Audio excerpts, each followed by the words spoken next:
Project MK Ultra, also called the CIA Mind Control Program, is the code name given to a program of experiments on human subjects designed and undertaken by the CIA, which were at times illegal. The project was designed by the CIA and coordinated with the U.S. Army Biological Warfare Laboratories. MK Ultra uses numerous methods to manipulate people's mental states and alter brain functions, including the administration of drugs, especially LSD and other chemicals, hypnosis, sensory deprivation, which is the reduction of stimuli from one or more of the senses, for example, putting a blindfold on someone, isolation, verbal and sexual abuse, and other forms of torture. Sadly, we have learned that these techniques were used on people as young as children, which tells me that whoever was in charge of this was lower than human and should not be thought of as human. We put in an official request to film at the government facility at Groom Lake, also known as Area 51. I do think that there is some merit to be able to get onto a base such as yours and see what actually is there and what kind of programs taxpayer dollars are paying for. Thank you so much. Bye-bye. You said that you would be willing to look at our request.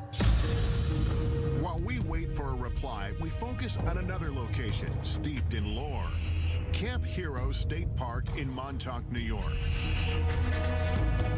Author and investigator Richard Dolan heads there to look into claims of covert mind control, time travel, and teleportation experiments conducted by the government in underground facilities. I want to find some kind of evidence to show that there may have been substantial underground activity around here. If we get that, maybe we can have another jumping off point for a further investigation. From 1942 to 1982, Camp Hero was a military base where servicemen were often on the lookout for enemy planes or submarines. But according to Stuart Swerdlow, the base also had a darker side. He claims that from 1970 to 1983, the government experimented on him at Camp Hero as part of a program he calls the Montauk Project. It was actually begun as a project for mind control, programming, genetic manipulation, and esoteric weaponry. Part of the Montauk Project involved time travel or opening up dimensional doorways from one point to another point. Swerdlow says he, along with thousands of other people, were taken off the streets and from their homes and brought to an underground facility at Camp Hero. The Montauk base on the surface was a derelict or old Air Force base. Underneath, there were 9 levels where the operations took place. There were centers where they would keep people sequestered. It may sound far-fetched, but the U.S. government conducting secret experiments on Americans without their permission is not.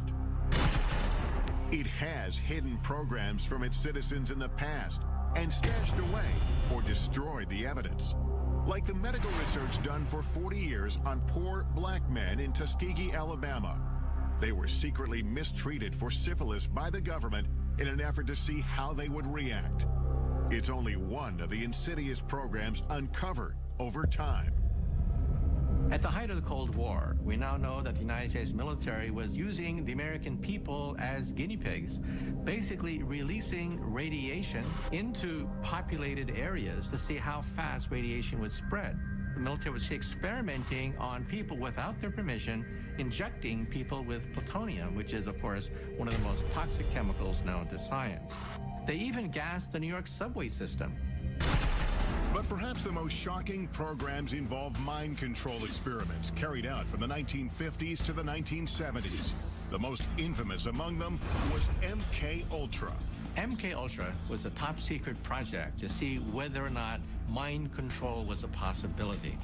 The military and the CIA began to look into the possibility of LSD, mind-altering hallucinogenic drugs that could brainwash people. Well, the consequences of this, of course, are enormous because this was uncharted territory. People went crazy. We were destroying people's minds. We're Retired Army officer Michael Bailey says he was one of the military's test subjects. They said the tests were safe. There was nothing to be scared of. Bailey was stationed at the Edgewood Arsenal military base in Maryland in the mid-1970s after volunteering for what he thought was a program to test uniforms and equipment. They explained that we were going to be testing equipment of the battlefields of the future, and it sounded exciting. But in fact, Bailey says he and hundreds of other soldiers were injected with LSD and other harmful drugs or exposed to dangerous gases to see how they would behave. We obtained this once restricted training video shot by the military, which shows some of the effects of the experiments conducted on their own men stationed at Edgewood.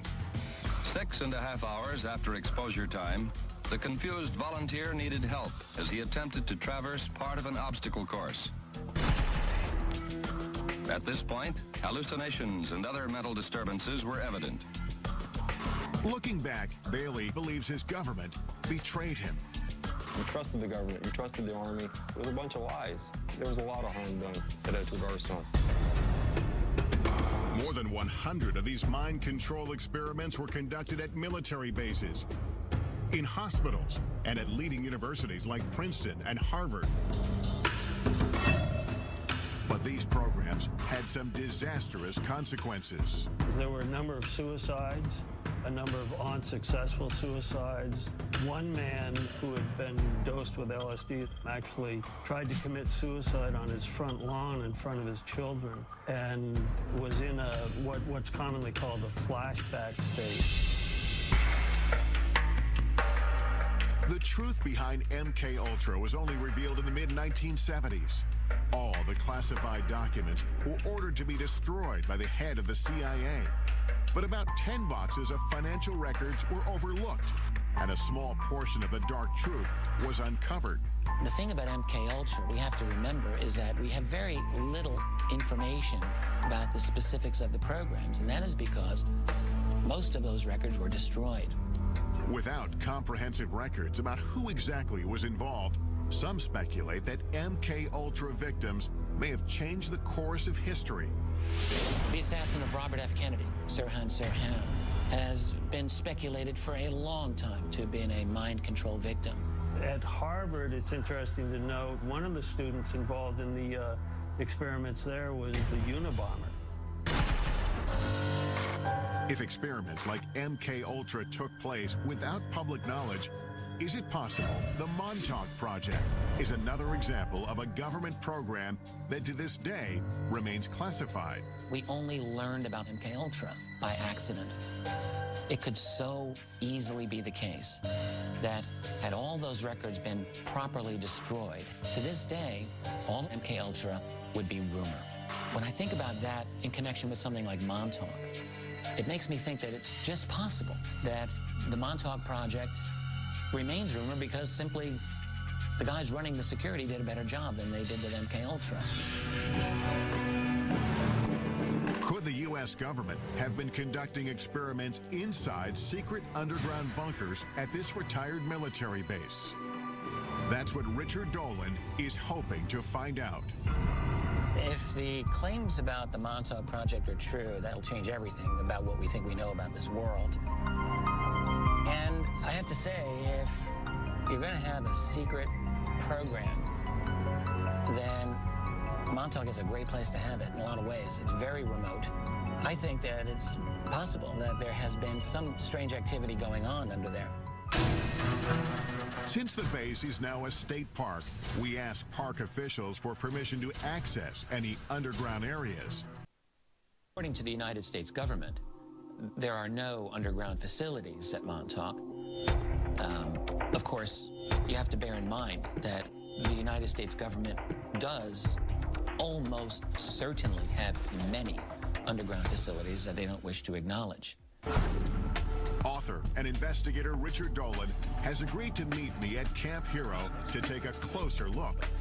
Can we establish there's something underground? The thing that I've been thinking about is it's impossible to establish the veracity of the claims of the people themselves, but if we can bring some kind of instrumentation to take a look below the ground, I'm thinking ground-penetrating radar, we might be able to find out one way or the other if there's anything that we can notice. At least confirm some parts of the story.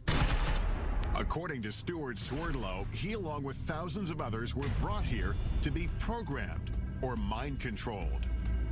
I was subjected to many types of experimentations, interrogations, indoctrinations. I was used in the time travel experimentation.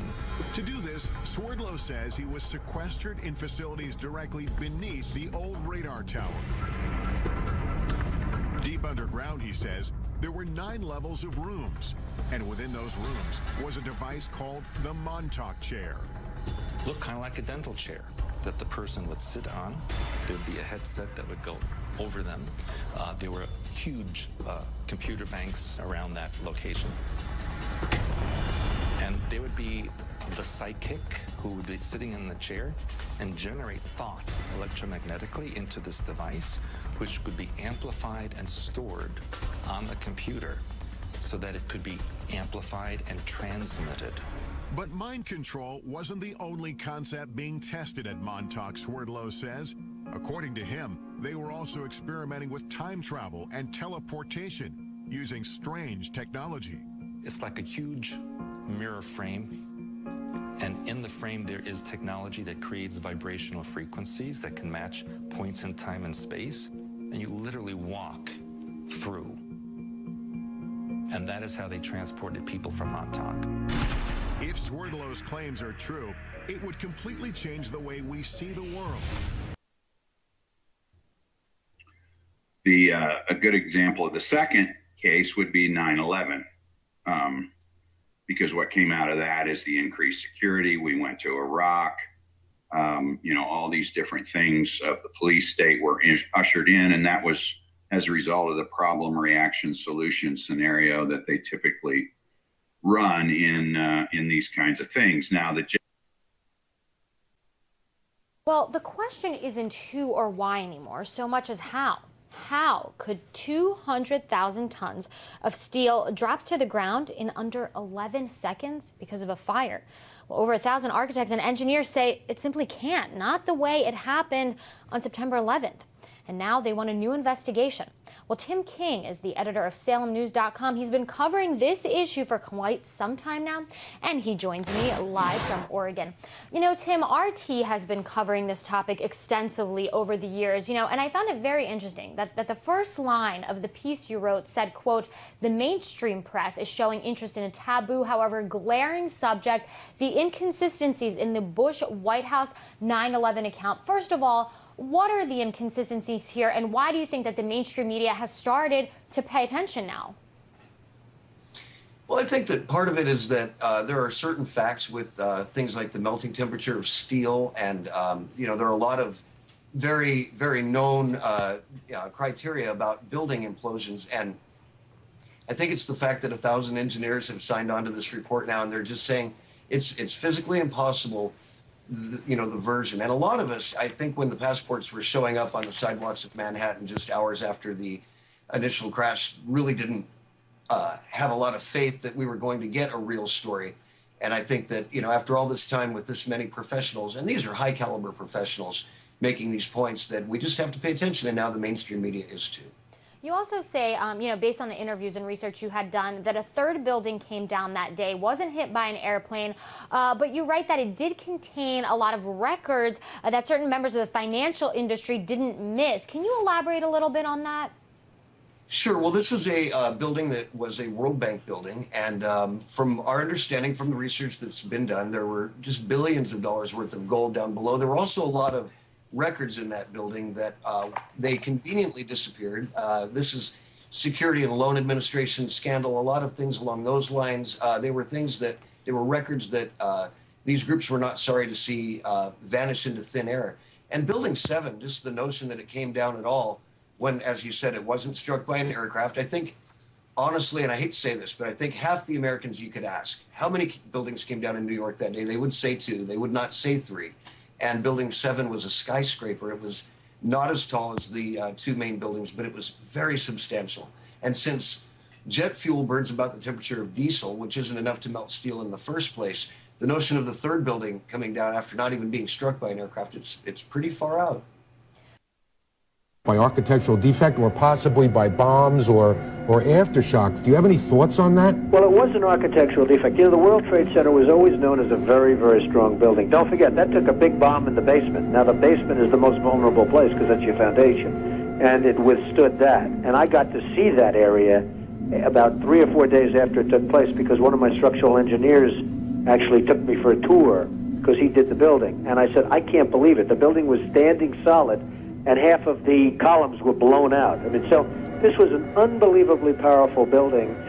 If you know anything about structure, it was one of the first buildings that was built from the outside. The steel, the reason the World Trade Center had such narrow windows is that in between all the windows, you had the steel on the outside. So you had the steel on the outside of the building. That's why when I first looked, and you had big, heavy I-beams, when I first looked at it, I couldn't believe it because there was a hole in the steel.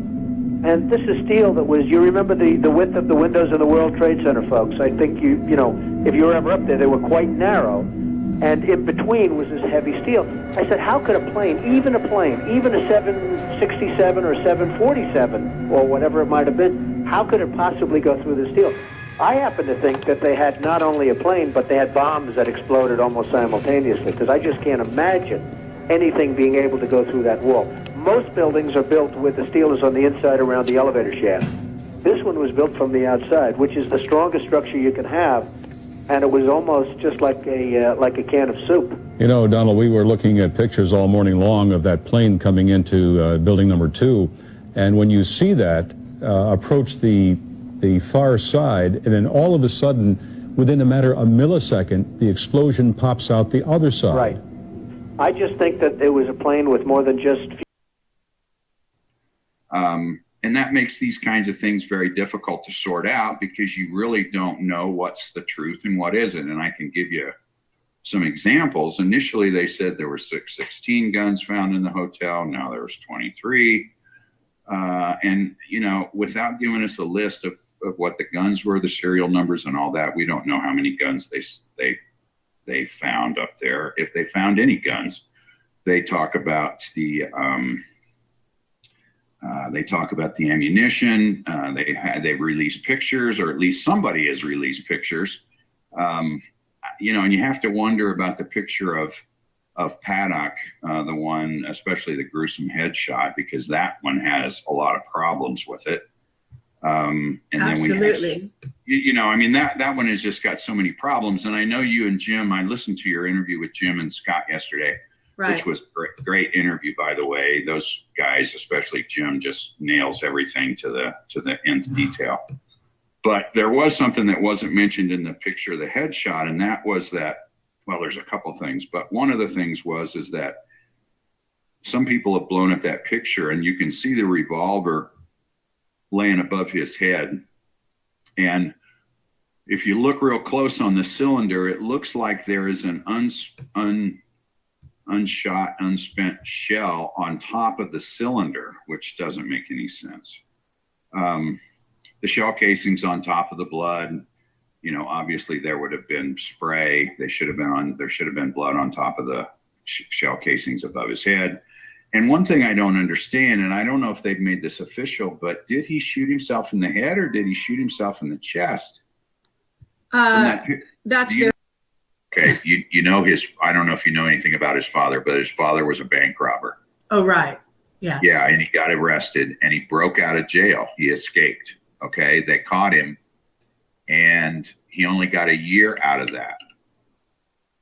And there are some people out there that are positing that possibly he cut a deal to get out of jail and put his kids, or at least Stephen, in the MK Ultra. Our condolences to everyone. We just don't understand. It's like I said, an asteroid just fell out of the sky. And we have no reason, rhyme, rationale, excuse. There's just nothing. When was the last There's time nothing. you had talked to your brother? He texted me to make sure my mom was okay after the hurricane. We didn't have power for 5 days. I mean,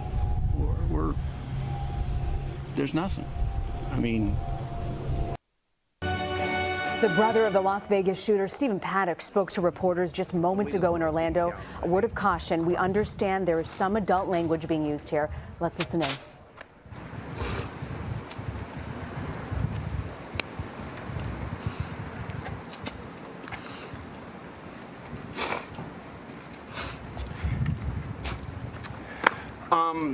Someone texted me. The first thing is thank you, whoever texted me my truck.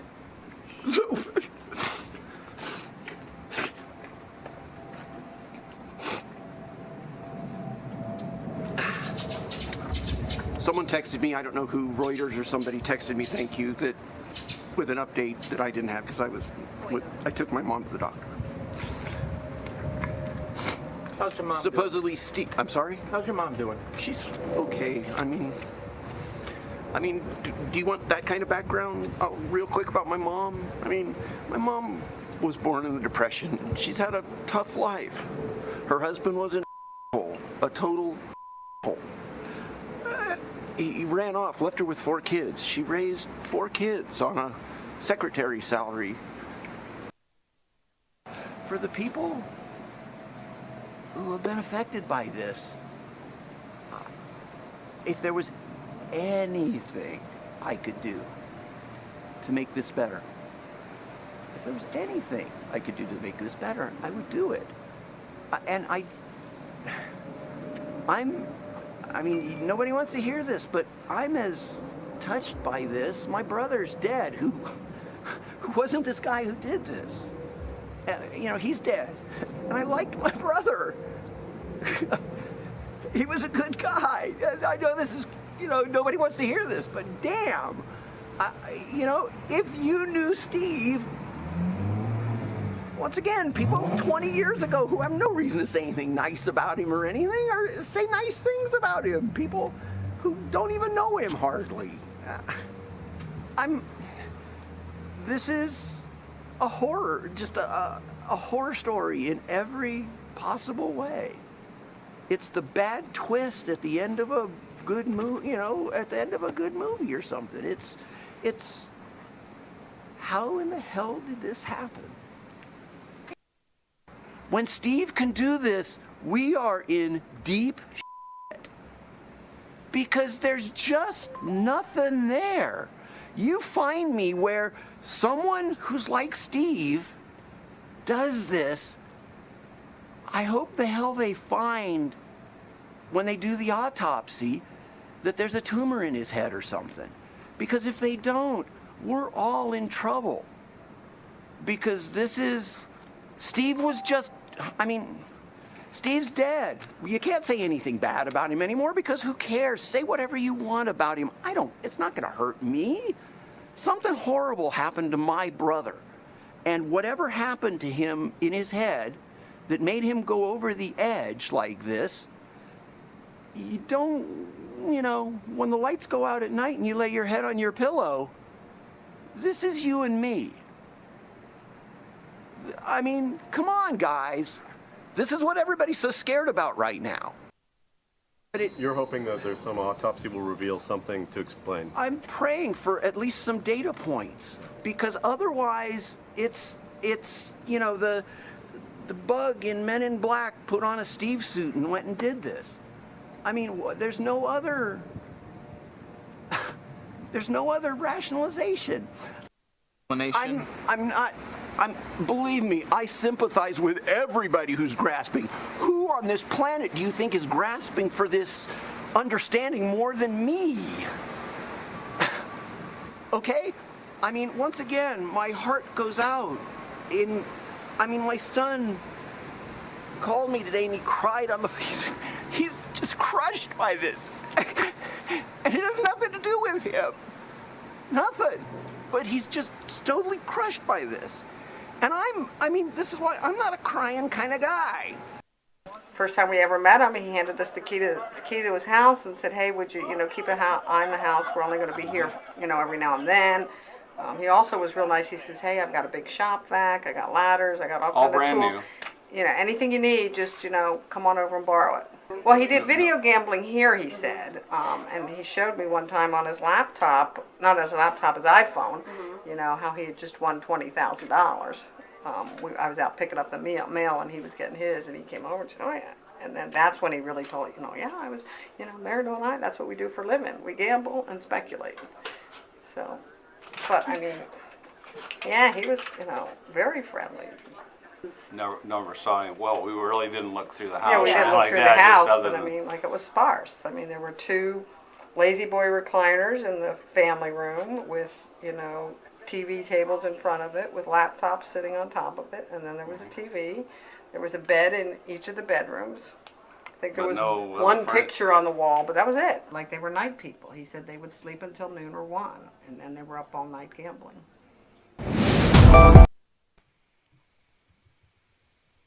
Oh, my God. We have a caller on KBET radio in Las Vegas who says he is a neighbor of the shooter.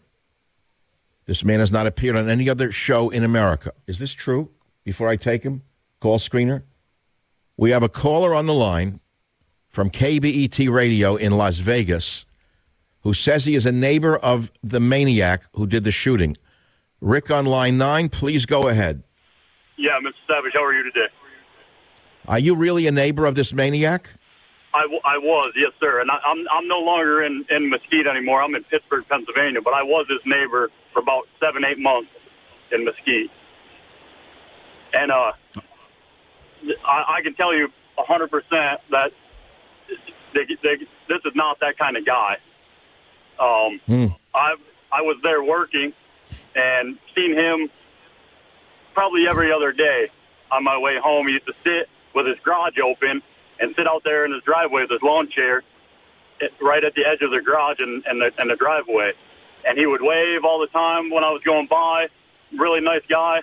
There's a little bar around the corner where they have poker vending machines where you sit at the bar, Mm-hmm. You go down there all the time and sit there and drink a few beers and have a few drinks and play that little vending slot machine with the video. Well, Rick, you're talking about a man who has just committed the greatest mass murder in American history, and you're making him sound like an ordinary guy who wasn't violent, didn't have any Nazi flags in the garage, didn't seem crazy to you. Are you sure it was him? I'm 100% positive. I'm 100% positive. I know exactly who the guy is. I was in the Marine Corps, and I've talked to this guy personally. We drank beer together, not just in passing, kind of sitting there playing games together. I had another guy work for me. His name was Steve, and we used to go to that same bar after work and have a few drinks and play video poker as well. And he would sit there too, and we would just talk about nonsense stuff.